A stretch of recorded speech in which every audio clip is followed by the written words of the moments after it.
In this lecture segment, we are talking about 17th century Italian art. We will focus on a sculpture, developments at St. Peter's, and two private chapels to explore approaches to fulfilling the mission of the Counter-Reformation. The art of the Counter-Reformation needed to accomplish one overall mission: inspire an emotional reaction from a viewer so that the viewer will feel connected to the church. Popes will use art, architecture, and urban planning to craft experiences for viewers that reaffirm the Pope as the successor of Christ and the Church as the Church of Christ, the only institution that can help people achieve salvation. The artist Gian Lorenzo Bernini, who you see here in one of his self-portraits, is the son of a sculptor and spends time in Florence as a boy. He's presented to the Pope as a child prodigy and works for 8 popes over the course of the 17th century. He, like Michelangelo, thought of himself as a sculptor first and foremost, but also painted and worked in architecture. He gets many commissions from the popes, including his design for a piazza at St. Peter's. The church of Old St. Peter's that Constantine built at this site is demolished and gradually replaced over the course of the 16th century. You can see here the evolution of the plans for the church, from Constantine's basilica to a central plan, and then finally a Latin cross church with a dome. Especially after the Reformation gets underway, the Church wants to emphasize the Vatican and St. Peter's as a center for church authority. They also want to make Rome a popular pilgrimage destination by encouraging people to come to St. Peter's to be close to the relics of St. Peter, the first pope. Bernini receives a commission to create a grand piazza for St. Peter's to express church power and create a dynamic theatrical setting for rituals and large crowds. You see his creation here. As we get closer, we see that he uses a trapezoid and an oval as the overall shapes of the piazza. He uses the language of classical architecture to create a massive colonnade that flanks the piazza, like arms reaching out from St. Peter's to pull visitors into the church and hold them there. Above the arms are sculptures of saints, looking down and protecting the masses. Although the entrance has changed today, in the 17th century, pilgrims would have walked through narrow medieval streets, and then had the glorious moment of stepping from a darker, smaller space into a bright, huge space.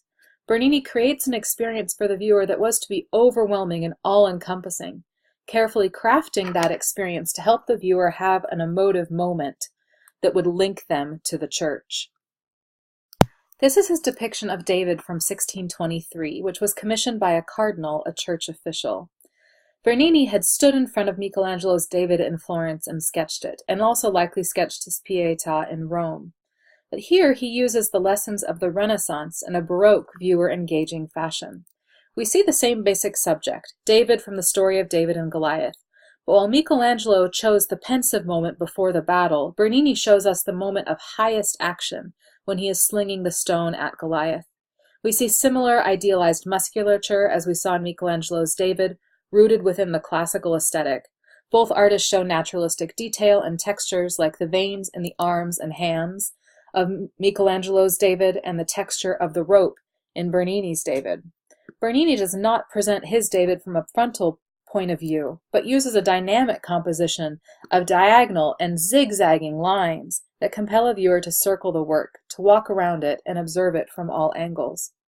And we don't see a pensive face. We see a face filled with exertion. You can hear the sound that David makes when he lobs the stone with all his might, perhaps like the sound an athlete makes when throwing the shot put. And Bernini uses his own face on David, which he would have modeled straight from life in a mirror. We see the moment of highest action in a work of art that engages the viewer and shows David's effort. We see Bernini using lessons from classical and Renaissance art to create a work of art that is dramatic and dynamic.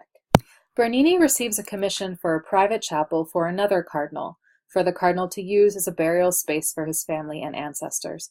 It's in this church in Rome, just behind this wall. His design for this chapel is called a bel composto, a work of art that uses many different media in a single space.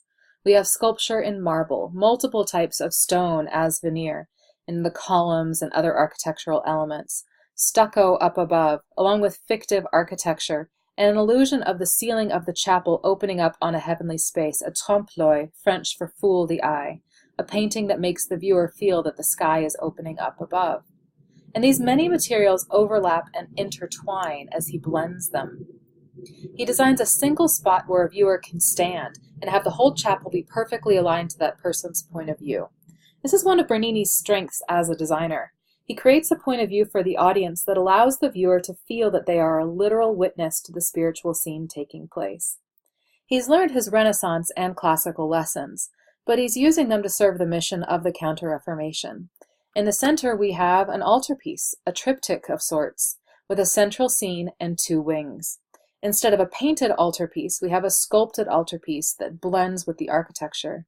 We see him using the language of classical architecture, a pediment, columns, an entablature, but the pediment seems to burst open like a ripe piece of fruit, like the architecture is made of rubber, creating a dynamic, viewer-engaging architectural form that pushes into the viewer's space and helps to draw the viewer into the sacred scene. He even illuminates the scene using a window hidden from the viewer's point of view that is tucked on the exterior wall, but reflects light down gilded strips of wood, adding to the miraculous character of the chapel. The viewer becomes a witness to the central scene.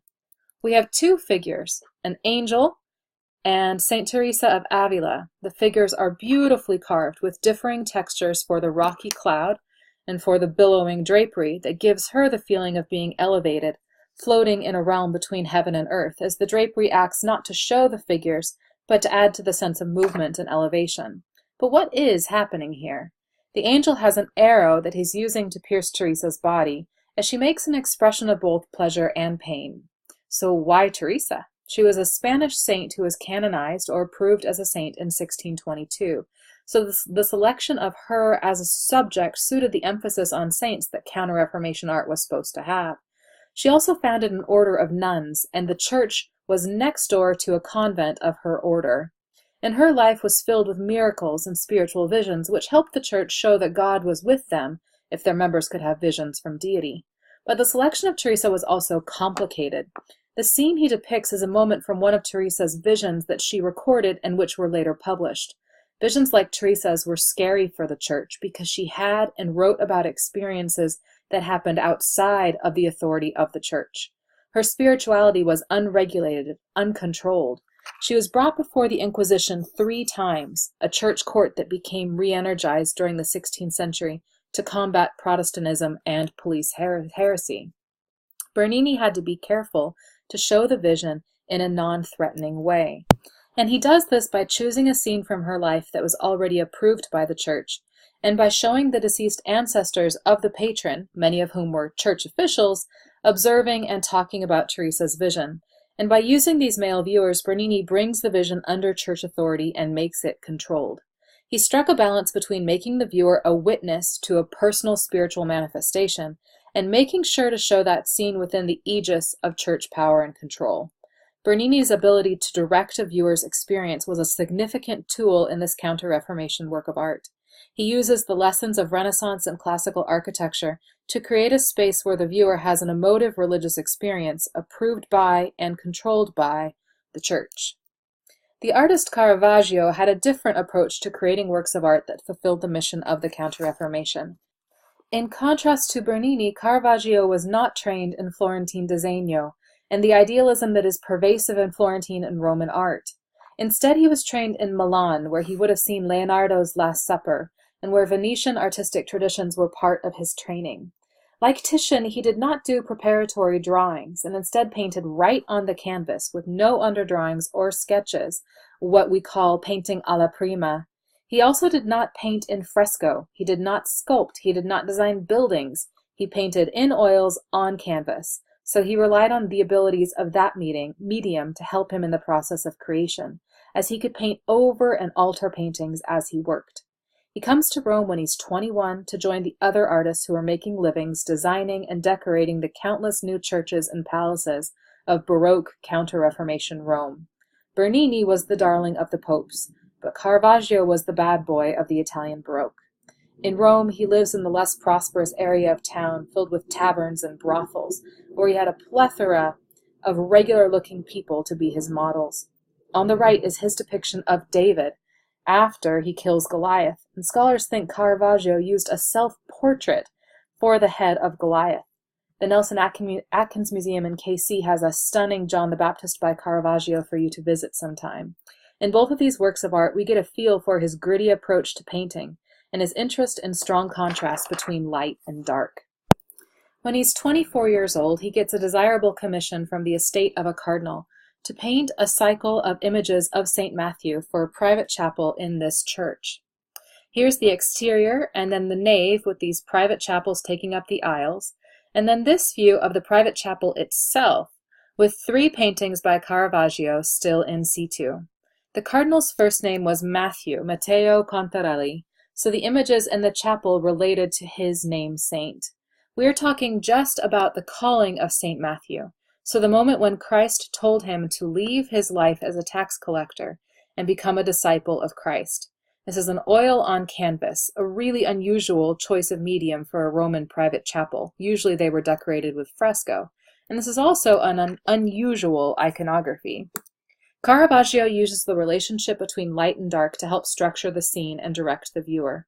A stark, sharp shadow leads us down into the central action here. Figures are often half in shadow and half in light, helping to direct our focus and add to the drama of the scene.